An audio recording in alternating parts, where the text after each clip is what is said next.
নমস্কার, কেমন আছেন সবাই? আমি ব্রন্টি চট্টোপাধ্যায় আরও একবার আপনাদের সামনে। জায়গাটা দেখে চিনতে পারছেন এটা কোথায়? ঠিক ধরেছেন, এটা হচ্ছে হাওড়া স্টেশনের হাওড়া মেট্রো চালু হওয়ার পর আমার আর কলকাতায় যাওয়া হয়ে ওঠেনি। এবারে যখন যাচ্ছি তাই ভাবলাম একবার মেট্রোই চেপে নিই। এটা কোন জায়গা বলুন দেখি? ধর্মতলা। কি দারুণ না জায়গাটা, চিরকালই একই রয়ে গেল।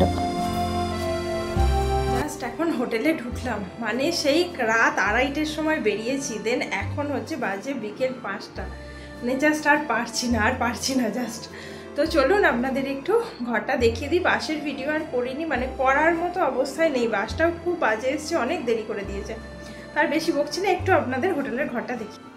এই হচ্ছে ঘর, একটা বেড দেওয়া রয়েছে, আমরা দুজন বলে এরকমই নিয়েছি আর কি। সঙ্গে টিভি তো থাকেই, ধরুন একটা আলমারি দেওয়া রয়েছে, আর এই হচ্ছে আমি। হ্যালো। এবার আলমারিটা একটু খুলছি, দেখি ভেতরে কি আছে। মা দেখি একটা ব্ল্যাঙ্কেট ভরা আছে। তো এর বেশি কিছু ছিল না, কয়েকটা হ্যাঙ্গার ট্যাঙ্গার রাখা ছিল আর কি। তো এটাই বেশ ভালোই, খারাপ না আর কি। 2 দিন তো থাকবো, আবার কি। আর এদিকে এসি তো রয়েছেই ধরুন। আর এটা হচ্ছে বাথরুমটা বেশ ভালোই ছিল, পরিষ্কার পরিচ্ছন্ন, একটা আলাদা করে শাওয়ারের প্লেস ছিল, এটাই আর কি।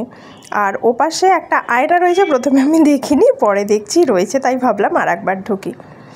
আর এদিকে রয়েছে একটা ব্যালকনি, এটাও কিন্তু বেশ ভালো, তবে এটা একটু গলির মধ্যে আর কি। তো আমি এটা অনেক চেষ্টা করেও অবশেষে খুলতে পারিনি, পরে আমার কর্তামশাই এসে খুলেছেন। আপনাদের তো বলাই হয়নি আমরা কোথায় এসেছি আমরা আজকে নিউ দীঘাতে। এতক্ষণে হলো তো শান্তি যে আমরা কোথায় এসেছি। সন্ধ্যা নিউ দীঘা, কি ভালো লাগছে বলুন। কত লোকজন রয়েছে, কত মানুষের ভিড়, কত আলো।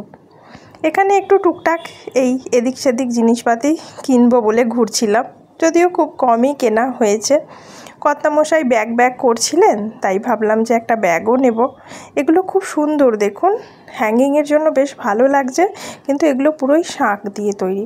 ওই যে বলছিলাম না কর্তামশাইয়ের ব্যাগ, এই দেখতে এসেছি, যদি পছন্দ হয় তাহলে নেব আর কি।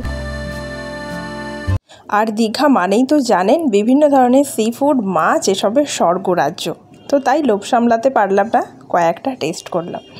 তো আপনারা বলবেন, দিদি আপনি দীঘা এসে সমুদ্র দেখালেন না, আর এইসব আপনি মার্কেট ঘুরে বেড়াচ্ছেন। আসলে কি জানেন তো, আমরা পৌঁছেছি অনেক রাতে, তখন রাত 10টা মতো বাজে। জাস্ট বাইরে খেতে বেরিয়েছিলাম, তখন 2-1টা ক্লিপ নিয়েছি, আর একটু ঘুরেছি চারপাশটা, এইটুকুই আর কি। ঘুরতে ঘুরতে তো অনেকটা রাতই হয়ে গেছিলো।